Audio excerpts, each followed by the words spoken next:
ici Mademoiselle M, révélatrice de votre meilleure image. Dans cette série de vidéos, les invités de Mademoiselle M, je vais à la recherche et à la découverte de ces femmes qui rayonnent par leur mission, par leur action, par leurs exploits, parce que c'est cela aussi rayonner, c'est rayonner par ce que l'on fait. Et justement aujourd'hui, eh bien, nous allons voir comment Isabelle Mélis, alias Gueule d'Ange, incarne et enseigne à sa façon la confiance en soi. Donc bonjour Isabelle. Bonjour Myriam. Je suis ravie d'être là chez toi, chez Gueule d'Ange. Gueule d'Ange que j'ai découvert il y a une quinzaine d'années, j'imagine. Oui. Puisque j'habitais au-dessus, incidemment. Je me souviens. Et un jour, je suis descendue dans cette mystérieuse boutique. Et là, la magie a opéré. A opéré, exactement, puisque j'ai découvert une façon d'acheter des vêtements, de s'habiller surtout, que je ne connaissais pas, mais qui correspondait à une espèce de rêve, comme ça, dont on vous parlera tout à l'heure, puisque dans cette première partie de la vidéo, nous sommes dans la boutique Gueule d'Ange, mais nous allons ensuite aller dans l'atelier et nous allons découvrir les secrets. Nous allons aller un petit peu dans la boîte à couture magique de Gueule d'Ange, mais avant, Isabelle, après avoir donc découvert la magie de cette boutique, puisque quand on achète un vêtement chez toi, c'est une expérience et pas un achat, je dirais. Mais j'aimerais que tu nous parles de ton parcours. Comment Gueule d'Ange est née?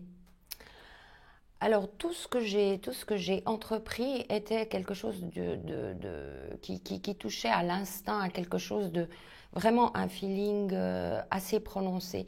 Donc, j'ai un parcours au départ qui paraît un peu improbable, atypique certainement. J'ai fait une école de couture dans laquelle je me reconnaissais absolument pas, puisqu'à ce moment-là, on était formés pour être des couturières qui allaient travailler soit en atelier, soit qui allaient faire une formation d'enseignante, ou déjà préparée à être une future maman à la maison qui allait pouvoir un petit peu bricoler.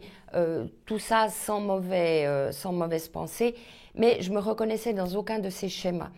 Et très vite s'est imposée l'idée à moi de créer mes propres vêtements, de les réaliser. Et j'ai commencé de cette manière-là. Et très rapidement, cette boutique s'est proposée à moi. Et quelques années plus tard, on m'a dit que j'avais eu beaucoup de courage de me lancer comme ça. Or, pour moi, c'était absolument pas relié au courage, à quoi que ce soit d'autre. C'était relié à un feeling, un instinct, une volonté de faire un chemin qui n'était pas un chemin usuel à ce moment-là, même si on peut imaginer que la manière dont on consommait le vêtement il y a très très longtemps, c'était aller chez la couturière et faire réaliser ses vêtements. C'est par la suite que les choses ont changé quand le prêt-à-porter est arrivé, et les choses ont encore beaucoup évolué depuis, mais chez moi c'était relié un peu à cet esprit d'époque, mais dans le cadre d'une boutique avec un regard qui était le mien. D'accord. Quels sont tes échecs, tu dirais, Isabelle? Alors moi je trouve qu'on apprend déjà beaucoup de ces échecs, et qu'ils aient au moins une raison d'être qui puisse être formateur pour la suite. Alors bien sûr qu'on ne peut pas se retourner sur un parcours sans avoir des up and down. Je n'ai pas de regrets en tous les cas, mais à un moment donné, j'ai souhaité avec mon mari diffuser l'ensemble de mes collections Gueule d'Ange en Suisse. Et ça s'est fait juste avant cette fameuse crise des années 90. Et là, ça a été un échec. Je pense qu'on n'avait ni l'expérience ni les épaules assez carrées à ce moment-là pour pouvoir assumer une tâche qui est quand même extrêmement complexe. Donc voilà, ça, on est revenu aux sources en se concentrant sur la boutique. On n'a pas réussi à faire ça, mais c'est une expérience. Et dans chaque expérience, j'essaye toujours d'en tirer le plus positif possible, bien sûr. Et tes réussites, en revanche, quelles sont-elles? Ben quand même, dans une époque où aujourd'hui on change, on peut beaucoup changer dans sa vie professionnelle, de métier ou de lieu de travail. Pour moi, je suis quelqu'un qui aime les choses sur du très long terme. Donc, 36 ans, c'est pas mal, non? N'est-ce pas? Et ta mission, du coup, tu la définirais comment? Alors, j'ai de la peine avec le mot mission parce que je trouve que ça revêt un caractère hautement important.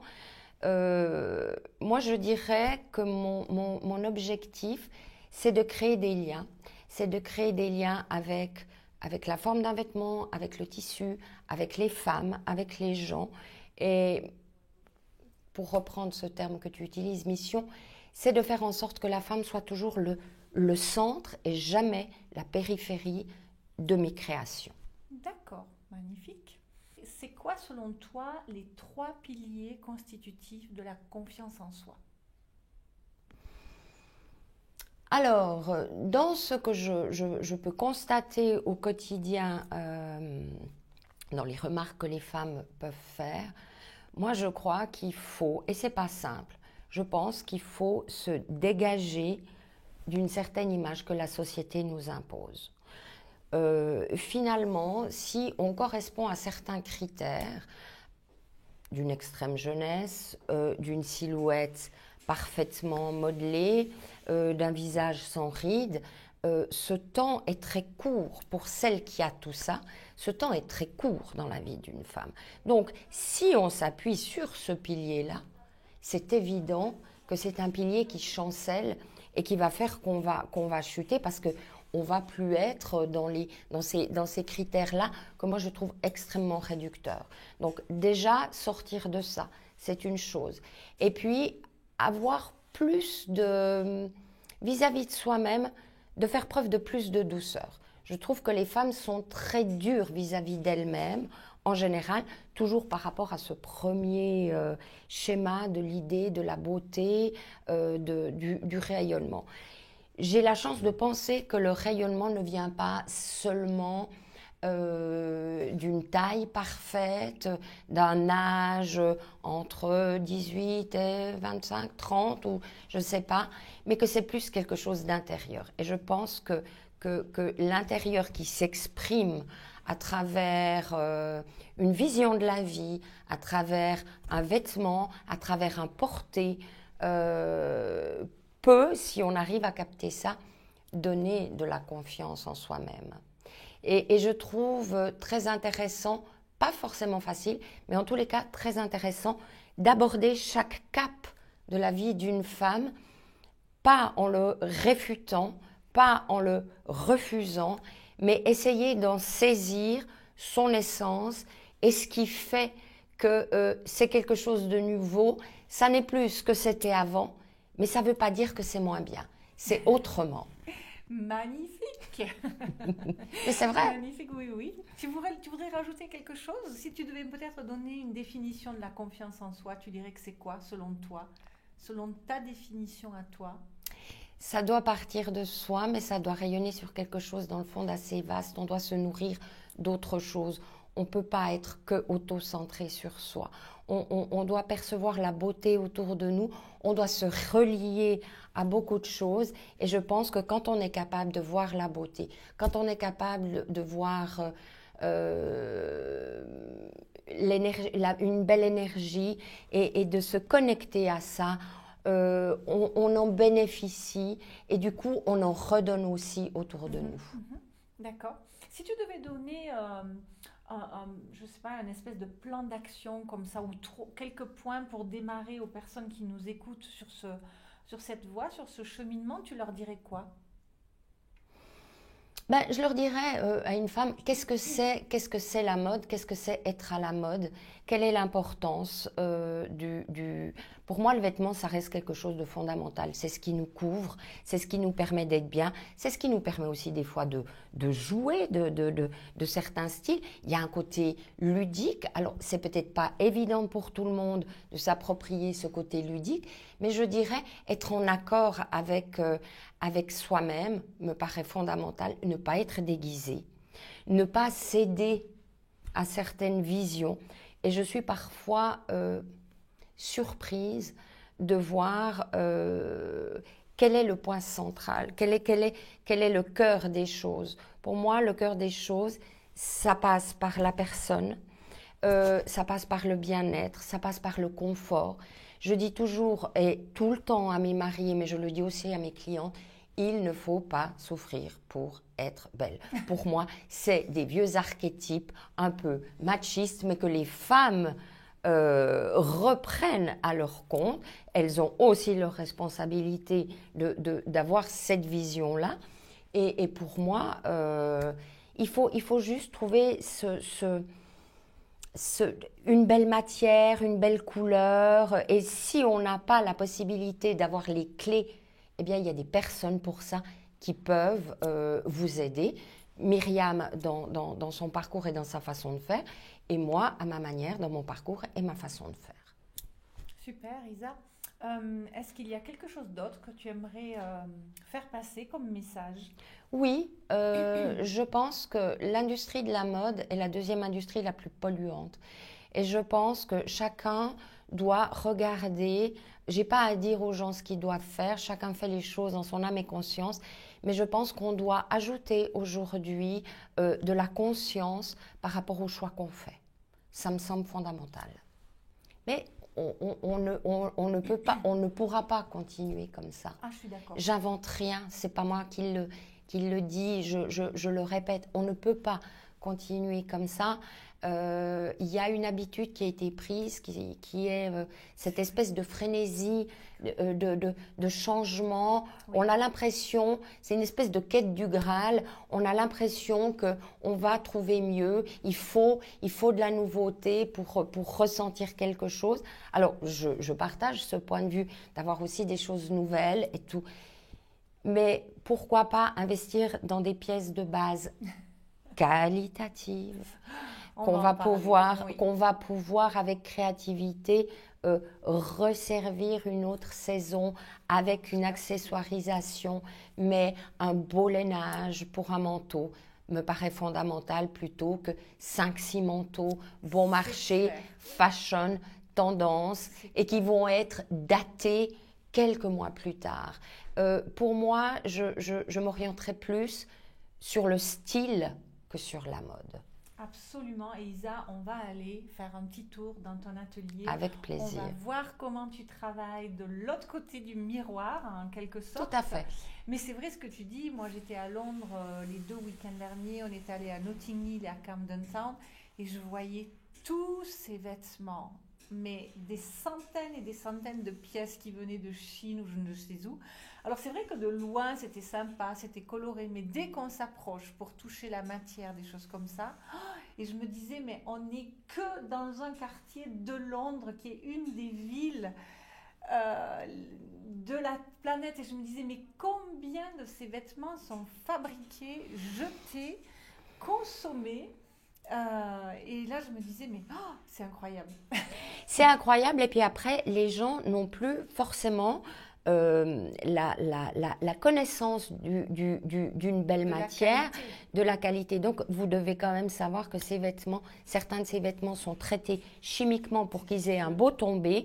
Et puis, quand on les donne à nettoyer, eh bien, le château de cartes s'effondre, il ne reste rien. Le vêtement est mou, le vêtement tombe mal, le vêtement pluche. Et on jette, façon, et on repart, et on n'est même pas bien dedans. Maintenant, tu étais à Londres, moi j'étais aussi à Londres juste avant toi.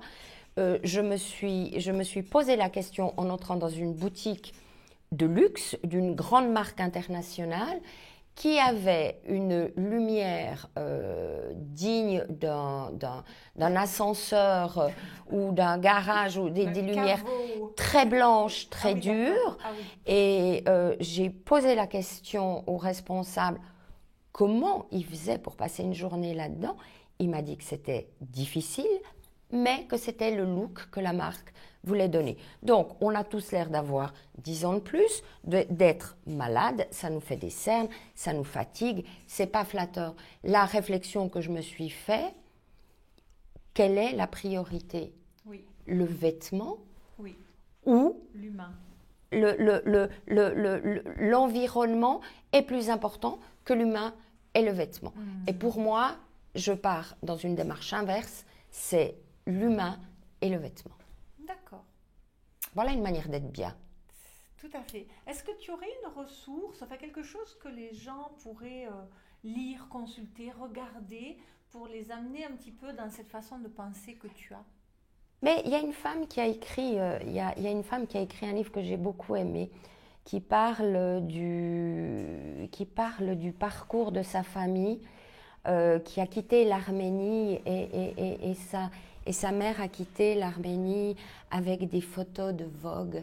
Elle ne pouvait pas prendre tous ces magazines qui étaient rares, qui étaient luxueux, que son père lui ramenait quand il rentrait d'Europe. Et c'est Sophie Fontanelle qui a écrit La Vocation. Et là, elle nous fait partager tout le parcours de sa famille et le regard que les femmes de sa famille portaient sur le vêtement, sur la mode. D'accord. Et ça me semble quelque chose de très beau. Sophie Fontanelle, qui est donc journaliste chez Elle. Qui a été la rédactrice de Elle et puis qui vient de sortir un livre sur Voilà. son expérience des cheveux blancs. D'accord, oui, exactement. Exactement. Bien. Ben, en tout cas, si on veut découvrir Goldange, Allons-y. allons-y, on va y aller. Mais on peut aussi venir dans la boutique qui est donc à Neuchâtel, Voilà. en Suisse, dans le canton de Neuchâtel.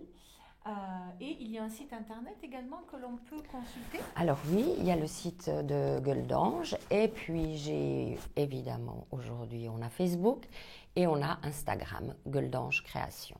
D'accord. Et Donc le nom sur du site internet Goldange. Goldange. Et sur Instagram et sur Facebook, on peut voir, Des créations. mais pas seulement les créations, les robes de mariée, ou principalement on fait ça avec les robes de mariée, pour que les personnes puissent voir la réalité, pas un mannequin sur lequel on a mis une robe et qu'on a mis en situation, mais des jeunes femmes qui sont venues chez moi, qui ont commandé leur robe, et puis on les photographie le jour du dernier essayage. Je fais ça depuis peu de temps, où on la photographie et avec son accord, on la poste sur Facebook et sur Instagram. Et après, certaines m'envoient, quand elles n'oublient pas, des photos du mariage. Et à ce moment-là, eh bien, quand elles sont d'accord, on fait aussi partager ces moments parce que ça permet de voir un petit peu la vraie réalité. D'accord. Donc on ira également tout à l'heure faire Un tour au mariage. un tour dans la merveilleuse boutique dédiée au mariage. En tout cas, merci beaucoup d'avoir regardé cette vidéo. Merci Isabelle. Merci. N'hésitez pas à partager et si vous souhaitez inviter quelqu'un dans ce monde féerique qu'est Goldange à Neuchâtel. J'ai eu beaucoup de plaisir à faire cette vidéo comme d'habitude. Likez si c'est le cas, partagez et si vous n'avez pas encore reçu vos cadeaux de bienvenue avec l'ouvrage sur les 12 principales couleurs, également les 5 vidéos sur les fondamentaux de votre meilleure image, eh bien je vous invite à les télécharger. C'était Mademoiselle M, révélatrice de votre meilleure image. Bye bye. Au revoir. Au revoir Isabelle. Au revoir Marianne.